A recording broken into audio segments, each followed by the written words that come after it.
poprzednich epizodach wybraliśmy się do Kanady. Wysłuchaliśmy opowieści lokalnego kierowcy o tragicznym ataku niedźwiedzia na dwójkę ludzi i psa. Really? Musieliśmy zmienić plany przez największe od 100 lat pożary w miejscowości Jasper. Wybraliśmy się do Vancouver, gdzie 3 wieloryby prawie przewróciły nasz potok. Zobaczyliśmy ciemne strony miasta i ludzi zombie po zażyciu fentanylu. Po raz pierwszy zobaczyliśmy piękno jezior Moraine i Louise. Wybraliśmy się do Toronto i chodziliśmy po platformie na wysokości ponad 350 metrów, gdzie jedynym zabezpieczeniem jest lina. Zobaczyliśmy wodospady Niagara z różnych, niezwykłych perspektyw. Wybraliśmy się na lodowiec Athabasca, jednym z 23 pojazdów, jakie istnieją na świecie. Jechaliśmy najpiękniejszą drogą świata, Icefields Parkway, a także przeszliśmy 27 km, żeby zobaczyć jedno z najpiękniejszych jezior na świecie. Paliliśmy jakieś 2 miliony kalorii, ale było warto. Następne 7 dni spędzimy w Maderze w Portugalii, odkrywając niesamowite zakątki tej wyspy. Madera to raj pełen przygód, ale nasza podróż to także chwile grozy. Wizyta na Lewacie prawie skończyła się tragicznie, a na Ponta del São Lourenço prawie straciłem drona. Będziemy jechać zawrotną prędkością w jedynych na świecie saniach Carros de Chester. Będziemy się zachwycać zapierającymi dech widokami Pico de Oreiro i Pico Ruivo. Zwiedzimy również magiczną wioskę Santana. Na naszej drodze znajdzie się wodospad aniołów. Spróbujemy ponczy, tradycyjnego drinka Madery. A także wybierzemy się do Muzeum Cristiano Ronaldo. Razem ze mną w tej przygodzie będzie brała grupa ludzi mi najbliższych i wszyscy jesteśmy mega podekscytowani tą wyprawą. Siema,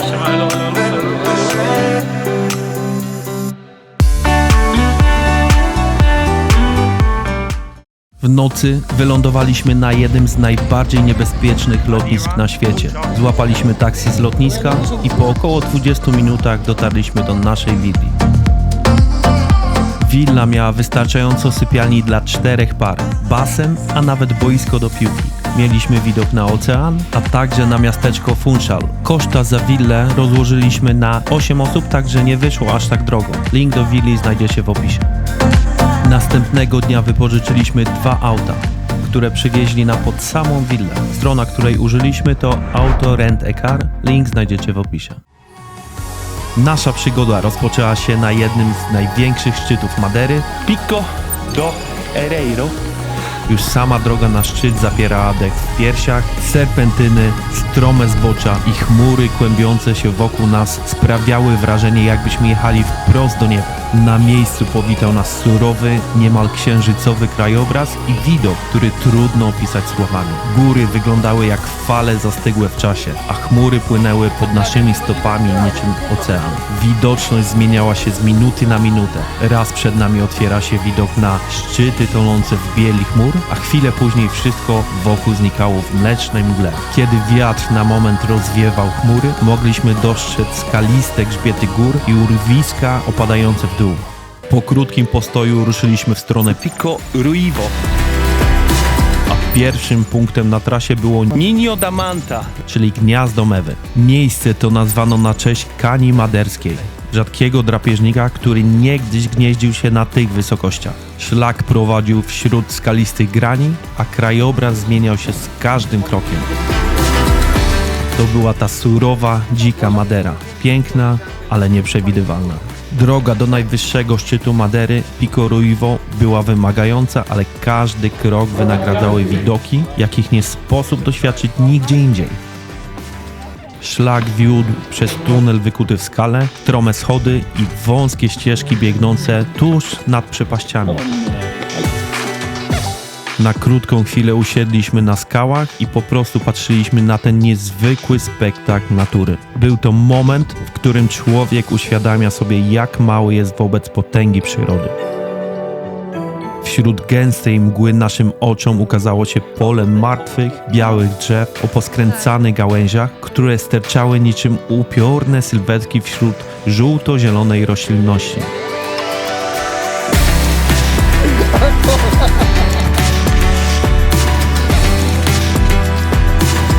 Po przejściu przez to surrealistyczne miejsce dotarliśmy na szczyt Pico do Ruivo. 1862 metry. Najwyższy punkt Madery. A tu jeszcze trzeba wracać. Niestety widoków, na które tak liczyliśmy, nie było. Otaczała nas gęsta warstwa chmur, a widoczność sięga jedynie kilkuset metrów. A tak miało to wyglądać, gdybyśmy tylko trafili na lepszą pogodę.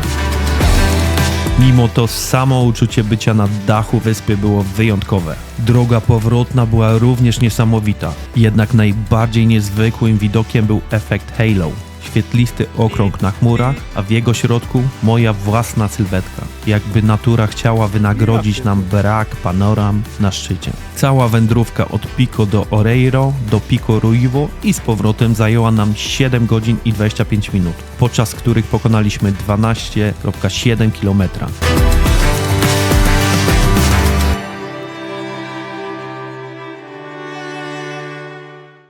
Gdy zjechaliśmy z Pico do Oreiro, zatrzymaliśmy się na chwilę, by nacieszyć się widokiem. Przed nami rozciągał się niesamowity krajobraz. Dalsza droga prowadziła przez las, w którym unosiła się gęsta mgła. Ten przejazd był pięknym zakończeniem naszej przygody tego dnia. Następny dzień zaczęliśmy od wizyty w kaplicy naszej pani Fatimskiej w São Vicente. Capelinia da Nossa Senhora da Fatima. Po intensywnej górskiej wędrówce poprzedniego dnia chcieliśmy zacząć poranek spokojniej, a to miejsce idealnie się do tego nadawało. Kaplica znajduje się na wzgórzu, skąd rozciąga się piękny widok na ocean i zielone doliny. Sama kaplica jest niewielka, ale jej biała fasada wyróżnia się na tle surowego krajobrazu Madery. Po drodze do kolejnego miejsca zrobiliśmy krótki postój przy wodospadzie, który spływał z klifu niemal wprost do oceanu. Szum spadającej wody i odgłosy Atlantyku rozbijającego się od skały sprawiały, że to miejsce miało swój wyjątkowy klimat. Po krótkim odpoczynku ruszyliśmy dalej w stronę plaży Seixal, Playa de Seixal. znanej jako Czarna Plaża. Już z daleka widok robił ogromne wrażenie. Czarny, wulkaniczny piasek kontrastował z turkusową wodą i otaczającymi zatokę zielonymi klifami. Plaża wyglądała jak z innego świata, surowa, ale jednocześnie piękna i spokojna. Czarny piasek na plaży Seixal to efekt działalności wulkanicznej, która ukształtowała Maderę miliony lat temu. W przeciwieństwie do wielu innych plaż na wyspie, które są kamieniste, Seixal oferuje miękki, drobny piasek, co czyni ją jedną z najpiękniejszych naturalnych plaż na Maderze. Następnie wybraliśmy się do restauracji Las Caraibas, położonej tuż nad Oceanem Atlantyckim. Już samo miejsce miało wyjątkowy klimat. Szum fal, lekka bryza i widok na bezkresny ocean sprawiały, że trudno było sobie wyobrazić lepsze miejsce na odpoczynek po całym tym zwiedzaniu. Zamówiliśmy talerz z miecznikiem oraz tuńczyka picado. Oba dania okazały się strzałem w dziesiątkę. Obsługiwał nas Aleksander, który zrobił na nas ogromne wrażenie swoją wiedzą o lokalnych potrawach i drinkach. No to miałem nie pić?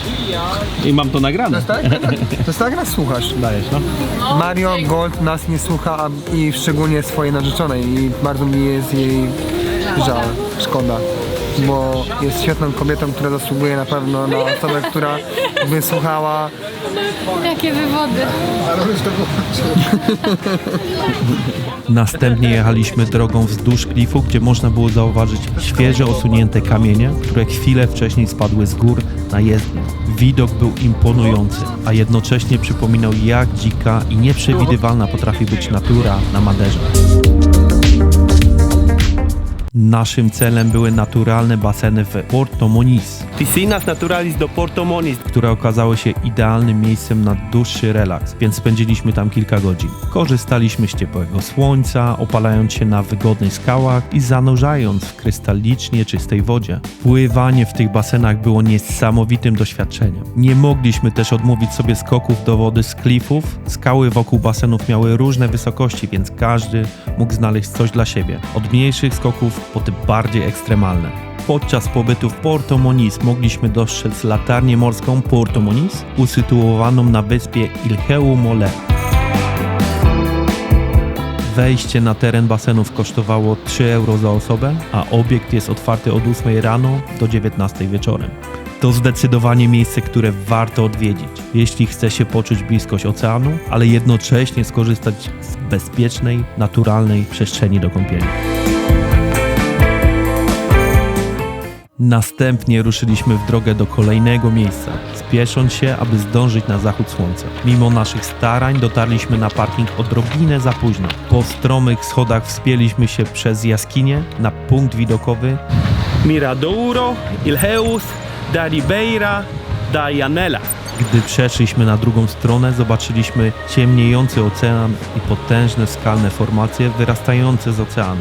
I choć nie zdążyliśmy na złote światło zachodu, miejsce miało w sobie niezwykły klimat. Fale rozwijały się o surowe klify, a w oddali widać było ostatnie pomarańczowo-różowe refleksy dnia.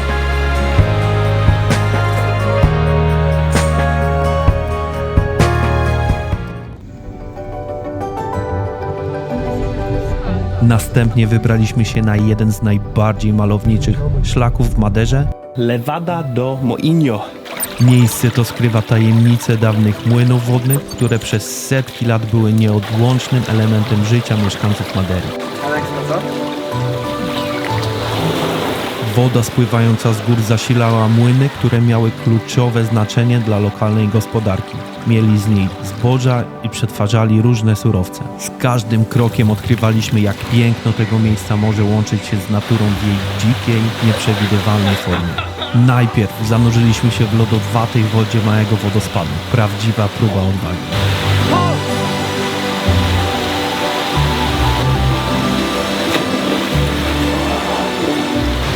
Następnie udaliśmy się w stronę dużego wodospadu.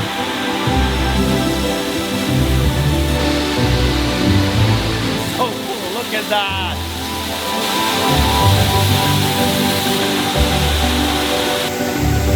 Zeszliśmy na dół i wskoczyliśmy pod ogromny, spadający z wysokości wodospad, czując jego niesamowitą moc.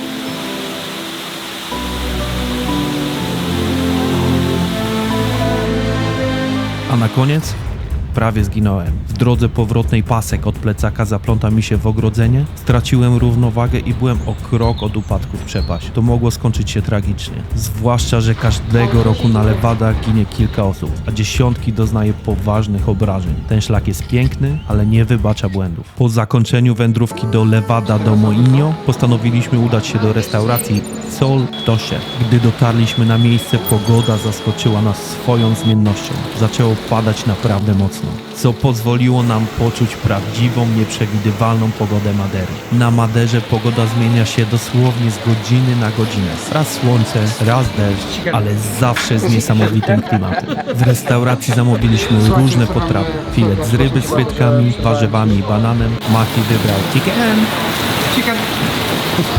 Kurczaka podanego z ziemniakami i jajkiem sadzonym. A Madzia zdecydowała się na kurczaka picado, klasyczne danie portugalskie. Ola natomiast zamówiła beef vaca. Wszystkie dania były smaczne i doskonale komponowały się z atmosferą tego deszczowego dnia.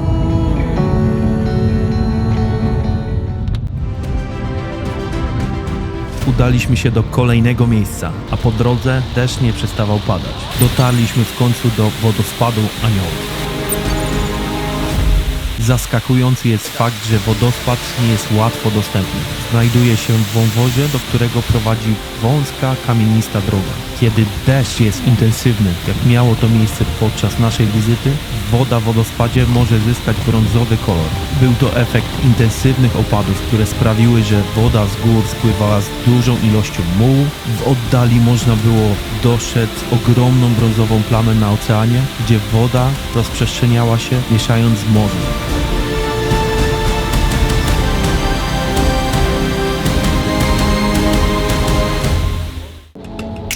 Po wodospadzie Aniołów ruszyliśmy w stronę miejscowości Ponta do Sol.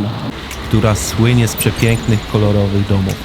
Niestety deszczowa pogoda nie pozwoliła nam wyjść z auta, więc w deszczu kontynuowaliśmy naszą podróż do Ribeira Brava.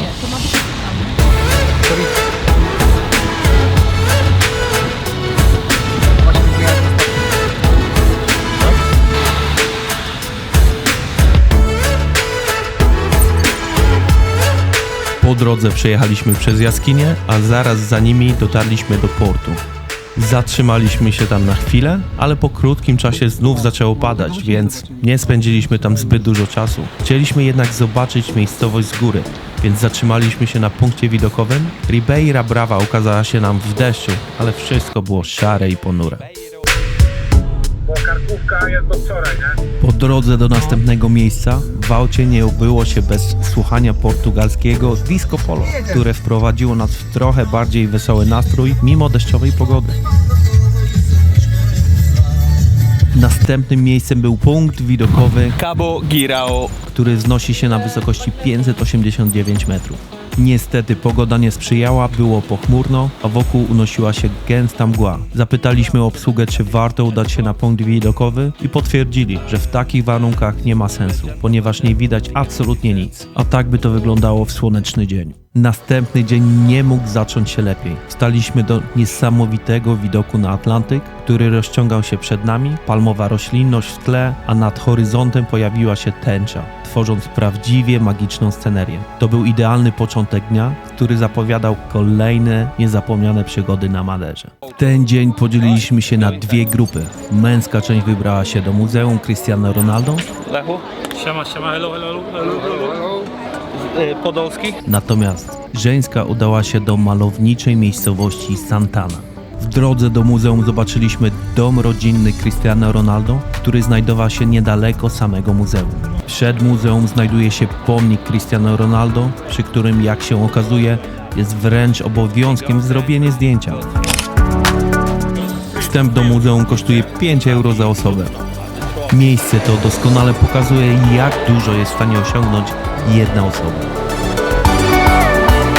Muzeum jest usytuowane przy porcie, a obok znajduje się również hotel CR7, którego nazwa nie pozostawia wątpliwości, do kogo należy. Tymczasem po drugiej stronie wyspy żeńska część spędza niesamowity czas w miejscowości Santana. To malownicze miejsce słynie z tradycyjnych, kolorowych domków z trzciny, które wyglądają jak z bajki. To była idealna okazja, by oderwać się od codzienności i od męskiej części grupy i poczuć prawdziwą, dziką Maderę.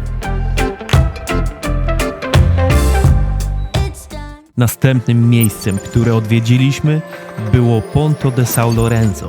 To jedno z najbardziej charakterystycznych miejsc na Maderze, słynące z dramatycznych krajobrazów, surowych klifów i niezwykłej roślinności. To idealne miejsce na wędrówki, szlak prowadzi przez skaliste tereny, gdzie co krok można odkrywać coś nowego i zaskakującego. Widoki na ocean i dziką, surową naturę to niezapomniane wrażenie. To miejsce na pewno pozostanie w naszej pamięci nie tylko ze względu na swoje piękno, ale także przez to, co wydarzyło się później. Plan był taki, żeby pójść do Praia do Sardinia, wziąć stamtąd ponton, łódkę i przepłynąć się wokół wyspy, wracając w okolice parkingu. Gdy już dotarliśmy na miejsce, postanowiliśmy, że pójdziemy jeszcze na punkt widokowy Miradoru Ponta do Furado. Zrobiliśmy kilka fotek. Z tego miejsca wystartowałem dronem, nie wiedząc jeszcze, że czeka nas całkowita zmiana planów. Straciłem zasięg w dronie, obraz z ekranu zniknął, a jednym z ostatnich widoków, które zobaczyłem, było to, że dron zaczynał lądować samowolnie na wodzie nad klifem. Nie wiedziałem, czy dron wylądował w wodzie, czy wpadł w ręce przypadkowego turysty. Po 2 kilometrach biegu trafiliśmy na turystę, który powiedział, że widział, jak dron wylądował niedaleko. Dobiegliśmy na miejsce i okazało się, że było kilka metrów płaskiego terenu i to właśnie tam wylądował dron. Mega fart. Ostatecznie okazało się, że z tego miejsca zaczęliśmy biec, a dron wylądował właśnie tam.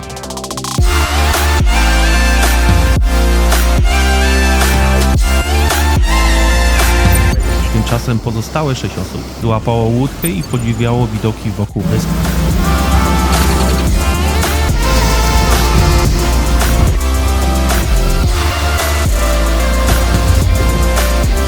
Mati i ja mieliśmy chwilę, by w końcu odpocząć po intensywnym biegu. Na kamienistej plaży mogliśmy w końcu ochłodzić się w Atlantyku.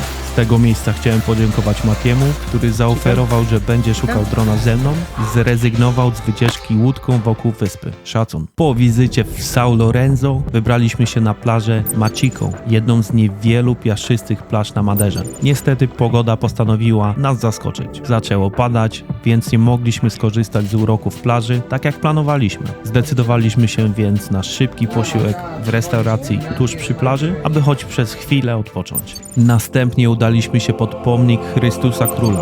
Cristo Rey. Pomnik ten, choć nie tak znany jak ten w Rio de Janeiro, również robi ogromne wrażenie. Wznosi się majestatycznie na szczycie wzgórza, skąd rozciąga się zapierający dech w piersiach widok na całą wyspę oraz ocean. To miejsce, które emanuje spokojem i wielkością, pozwalając na chwilę zatrzymać się i kontemplować otaczającą przyrodę. Wieczorem wybraliśmy się do Funchal, aby spróbować lokalnego portugalskiego drinka poncha. Naszą podróż rozpoczęliśmy w Rey da Poncha. czyli Król Ponczy. Pełni energii ruszyliśmy wzdłuż wybrzeża, gdzie zatrzymaliśmy się w kolejnych knajpach, aby spróbować jeszcze więcej ponczy. Wieczór był pełen śmiechu, rozmów i oczywiście pysznych drinków, które pozwoliły poczuć prawdziwą atmosferę Madery.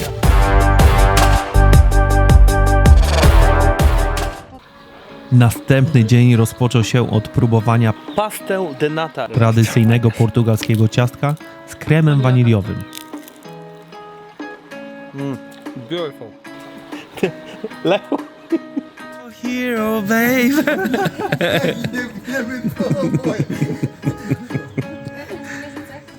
Mimo pochmurnej pogody postanowiliśmy wybrać się do ogrodów botanicznych Madery.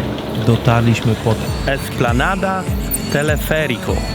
stację kolejki linowej, skąd bilety na przejazd w jedną stronę kosztowały 12,5 euro za osobę.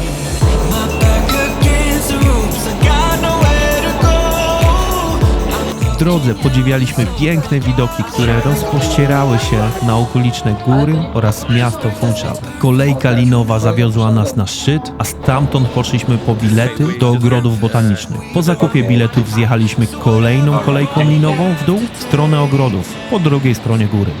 All I need to know is that we'll roll with the punches. Ogrody botaniczne Madery to przepiękne miejsce, które zachwyca bogactwem roślinności. Znajdują się na zboczu góry i oferują niezapomniane widoki na Funchal i Ocean Atlantycki. Ogrody mają różne sekcje, w tym ogrody tropikalne, kaktusowe oraz część z roślinami rodzimymi.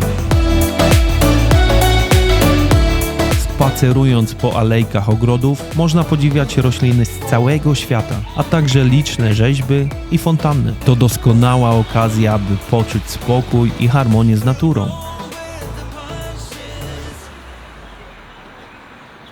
Następnie udaliśmy się na Monte, gdzie czekała na nas kolejna atrakcja. Zjazd tradycyjnymi saniami, zwanymi Carros de Kestus Tobogan.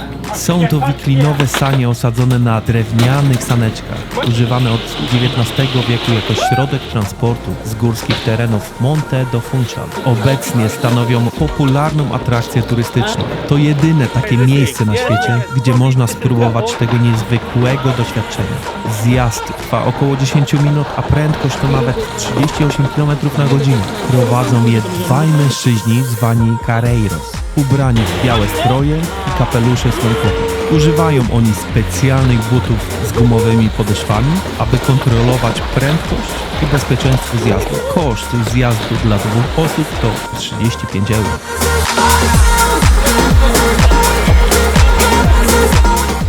Następnie udaliśmy się do restauracji Taberna Reun, gdzie spróbowaliśmy pysznych lokalnych potraw. Zamówiliśmy jagnięcinę, która była wyjątkowo soczysta i dobrze doprawiona. Do tego dorzuciliśmy rybę, która na Maderze jest naprawdę świeża i smaczna. Podczas spaceru po ulicy Santa Maria mieliśmy okazję posłuchać lokalnych artystów.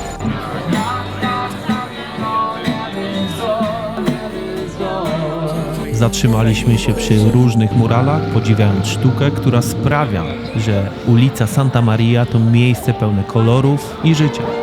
Spending time on my own. Oh, you never that Na koniec wizyty w Funchal wróciliśmy do Rei da Poncha, Król Ponczy, aby spróbować ponownie lokalnego specjału Ponczy. To miejsce stało się dla nas symbolem Madery, gdzie po raz ostatni mogliśmy poczuć prawdziwy klimat wyspy. Wieczorem wróciliśmy do willi, skąd mogliśmy podziwiać festiwal fajerwerków na Atlantyku. Odbywa się co roku w czerwcu w Funchal, stolicy Madery. Każdy sobotni wieczór organizowane są widowiskowe pokazy fajerwerków. Każdy pokaz jest wykonany przez inny kraj, a uczestniczące państwa rywalizują ze sobą o tytuł najlepszego pokazu. W tym tygodniu organizatorami byli Francuzi. W poprzednim tygodniu pokaz przygotowali Włosi, a w kolejnych tygodniach wystąpią Anglicy i Portugalia.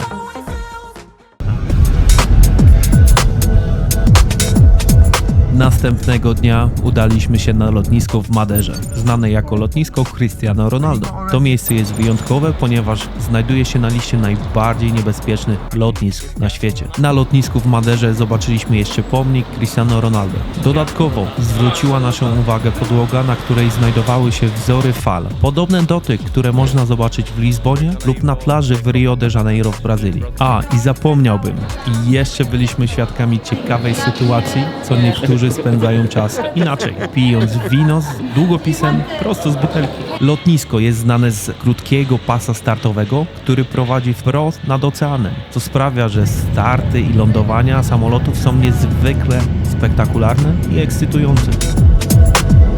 W samolocie natomiast podczas powrotu mieliśmy szczęście siedzieć obok tej samej osoby, którą spotkaliśmy tydzień wcześniej lecąc na Maderę. To była bardzo sympatyczna pani, która nie tylko była miła, ale także pomogła nam z nauką podstaw portugalskiego. Pastéis de nata. Pastéis de nata. That's my teacher there. Dzięki, że zostaliście do końca i jak zawsze do następnego razu.